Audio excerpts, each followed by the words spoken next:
જય હિન્દ દોસ્તો, world inbox my ક્લાસમાં હું કૃતાર્થ વાઘેલા આપ સૌને આવકારું છું. દોસ્તો, તમને દરેક લોકોને ખ્યાલ છે કે ભાઈ 4300થી પણ વધુ સરકારી ભરતીની જાહેરાત થઈ ચૂકેલી છે અને આ પરીક્ષા આ વખતે સીસી મુજબ લેવાની છે, એટલે કે કમ્બાઇન્ડ કોમ્પિટિટિવ એક્ઝામિનેશન, કે જેમાં પ્રિલિમમાં 4 મુખ્ય વિષયો છે: રિઝનિંગ, ક્વોન્ટિટેટિવ એપ્ટિટ્યૂડ, ઇંગ્લિશ અને ગુજરાતી.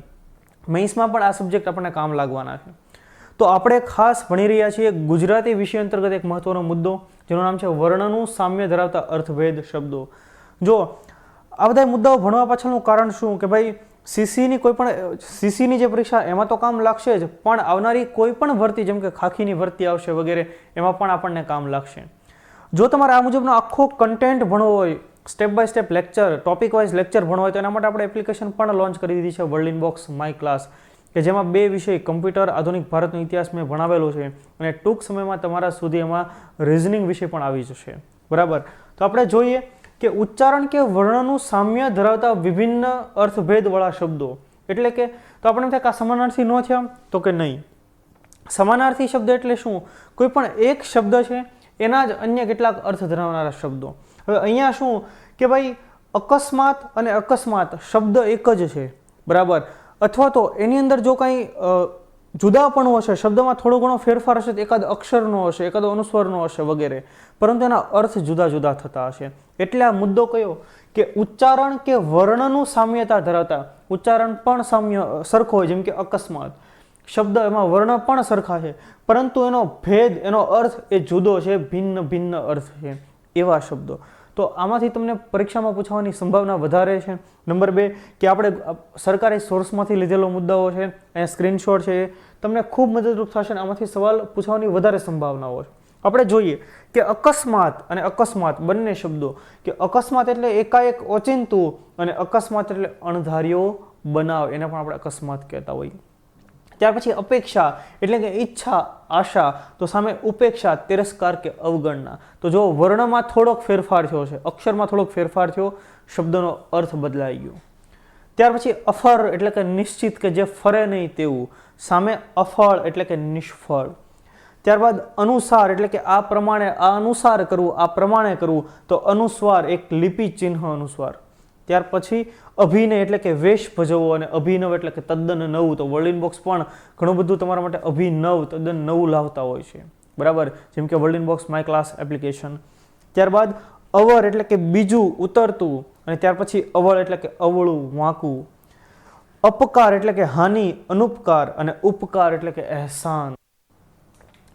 ત્યાર પછી કોઈને ઉતારી પાડવા કરાયેલો તિરસ્કાર ભર્યો વર્તાવ, બરાબર, એવું વર્તણું, જેને આપણે અપમાન કહેતા હોઈએ. જ્યારે ઉપનામ એટલે કે તખલ્લુસ, કોઈ લેખક, કોઈ શાયર, કોઈ કવિ હોય તો એ પોતાના મુખ્ય નામની સાથે કોઈ તખલ્લુસ પણ રાખતા હોય છે, બરાબર. જેમ કે મણિશંકર રત્નજી ભટ્ટ તો કાંત તરીકે ઓળખાય, બરકત અલી વિરાણી બેફામ તરીકે ઓળખાય. અસ્ત્ર ફેંકવાનું હથિયાર, અને અહીં એટલે આ સ્થળે. અસ્ત્ર ફેંકવાનું હથિયાર અને શસ્ત્ર એટલે હાથમાં ચાલીને વાપરવાનું હથિયાર. ત્યાર પછી અહીં એટલે કે સાપ, અહીં સાપ, અને અહીં એટલે કે આ સ્થળે. ત્યાર પછી અંશ એટલે કે ભાગ, કે ભાઈ આ સંપત્તિમાં મારો પણ અંશ છે, મારો ભાગ છે, અને અંશ એટલે કે ખભો. ત્યારબાદ આખું એટલે કે બધું, ભાગ્યા વિનાનું, બરાબર, આખું ઉપર અનુસ્વાર છે, અને આખું એટલે કે ઉંદર. પછી આર એટલે કે કાંજી, ખેળ અથવા તો આહાર, અને આળ એટલે કે તહમત, એક પ્રકારે આળ નાખવી, આરોપ નાખો કે પેલીએ જ મારા ઘરને આ ચોરી લીધા છે, અથવા તો પહેલાં જ આ ચોરી કરી હશે, એવી આળ નાખવી, આરોપ નાખવો, તો એ આળ એટલે તહમત. ત્યાર પછી ઇનામ એટલે કે બક્ષિસ, એની જેવો જ થોડા ઘણા ફેરફાર સાથે શબ્દ ઈમાન એટલે કે પ્રામાણિકતા.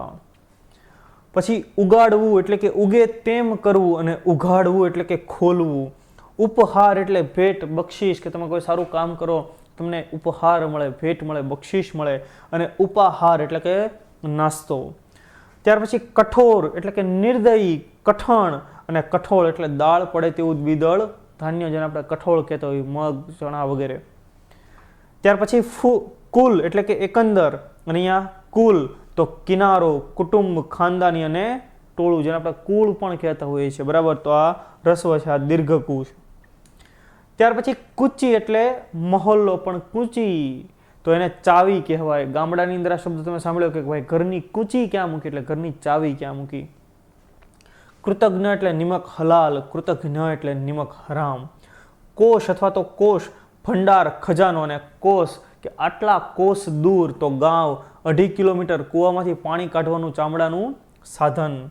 ત્યાર પછી ખચિત એટલે જડેલું, અને ખચિત એટલે અવશ્ય જરૂરી, કે કોઈ પણ વસ્તુની જરૂર આપણને હોય, તમને એમ છે કે ભાઈ મારે વિડીયો લેક્ચર્સ ભણવાની જરૂર છે તો એ આવશ્યક વસ્તુ, તો એ ખચિત. ગુણ જાતિગત સ્વભાવ, મૂળ લક્ષણ, સદગુણ, અને ગુણ એટલે થેલો, કોથળો. જો અહીંયા રસ્વ, અહીંયા દીર્ઘ. ગેરું એટલે લાલ માટીને આપણે ગેરું કહેતા હોઈએ છીએ, અને ઘેરું એટલે કીડીએ કરેલો લાકડાનો ભૂકો, બરાબર, એને આપણે ઘેરું કહેતા હોઈએ.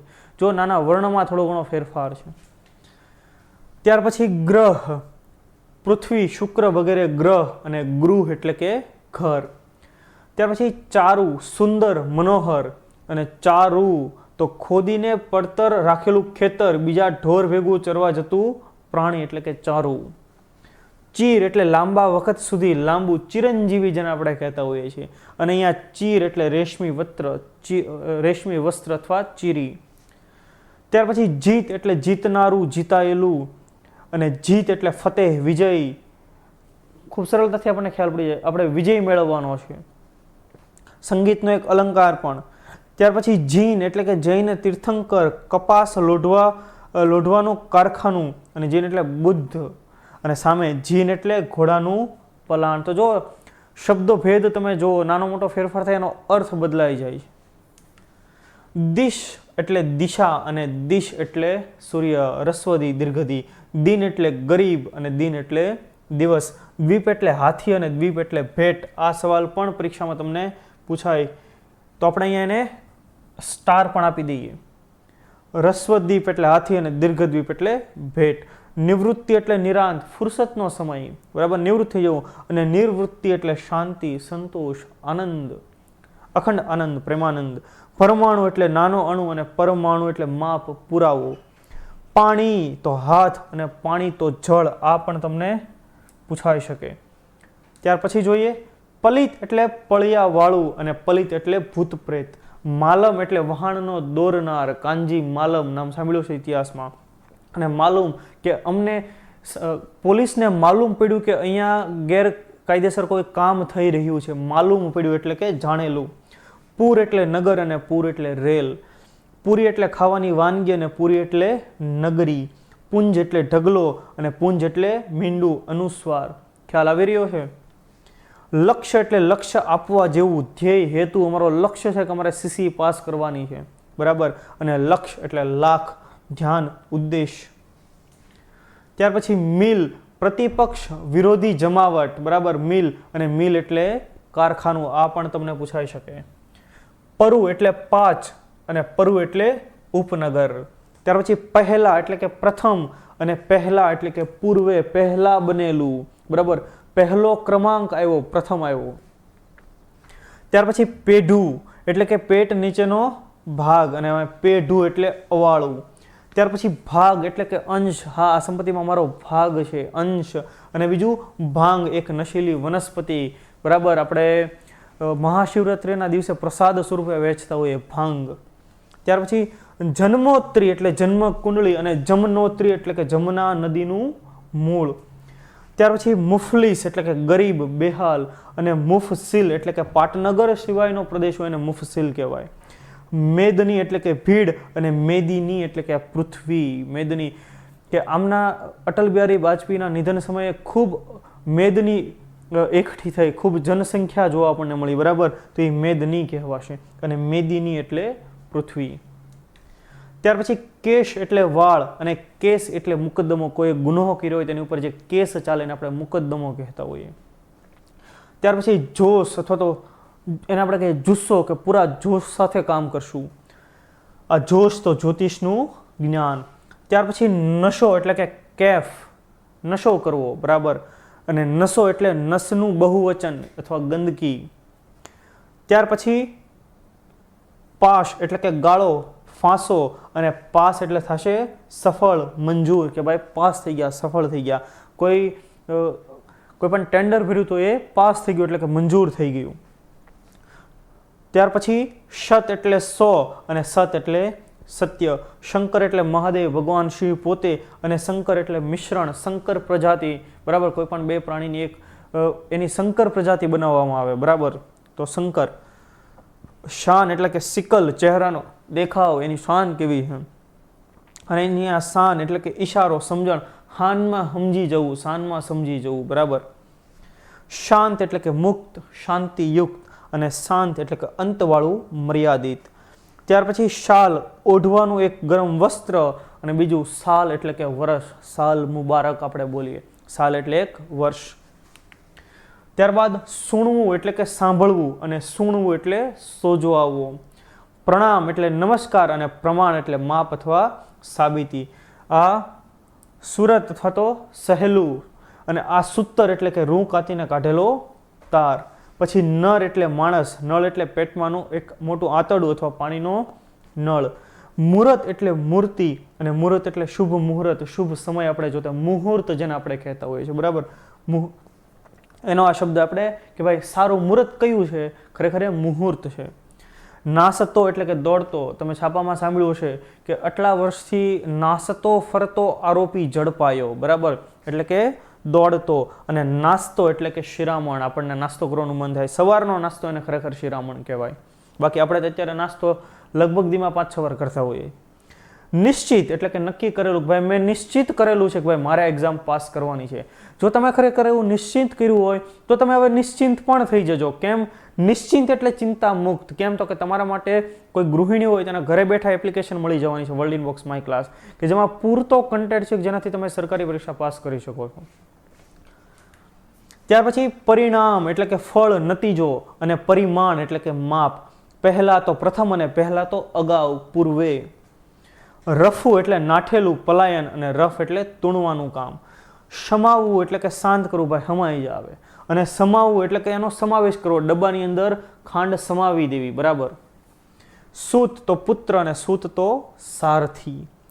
સૂર તો દેવ, અને સૂર તો અવાજ અથવા સૂર્ય.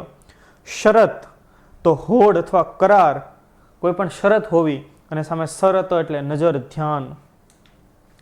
ત્યાર પછી સુવા એટલે કે વનસ્પતિ, અને સુવા એટલે ઊંઘવા દો, મને હુવા દો ભાઈ.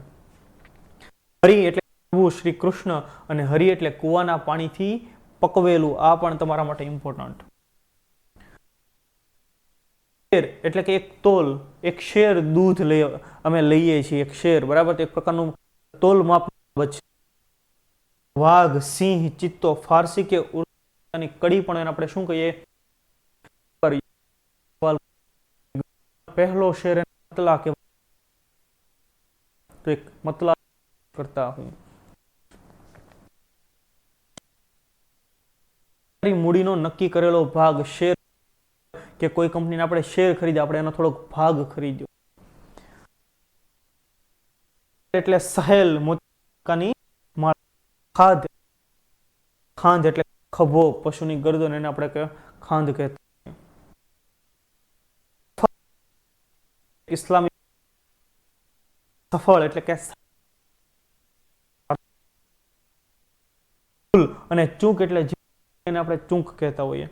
સર્કસ એટલે જનાવર, કસરત વગેરેનો ખેલનો. સરઘસ એટલે આપણે સરઘસ કહેતા હોઈએ છીએ. ઘણા સમય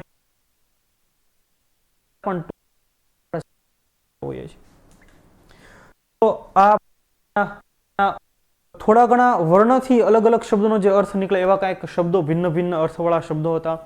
જો તમારે પ્રોપર તૈયારી કરવી, જનરલ બેચ કરવી છે, બેચ તમારે વગેરે કરવી, સીસી તમારે ભણી લેવું છે, તો આ તમામ માટે થઈને આપણે એક એપ્લિકેશન લોન્ચ કરી. ખાસ કરીને ગૃહિણીઓ અને નોકરી કરતા, ખાનગી ક્ષેત્રમાં નોકરી કરતા લોકો માટે એક માઇલસ્ટોન છે world inbox my class app, કે 20 વિષય, 2472 વિડીયો અને 781 કલાક છે. તમે જુઓ આ ટીમ છે જેને લીડ કરી સર, આ એપ્લિકેશન મેં પણ ભણાવેલા છે, પહોંચતો થઈ જશે. તમારે વધારે માહિતી જોઈતી હોય તો આ નંબર ઉપર તમે કોલ કરો, 799 098 333 1. તો ફરી પાછા આપણે નેક્સ્ટ સેશનમાં મળશું. ત્યાં સુધી જય હિન્દ, જય ભારત.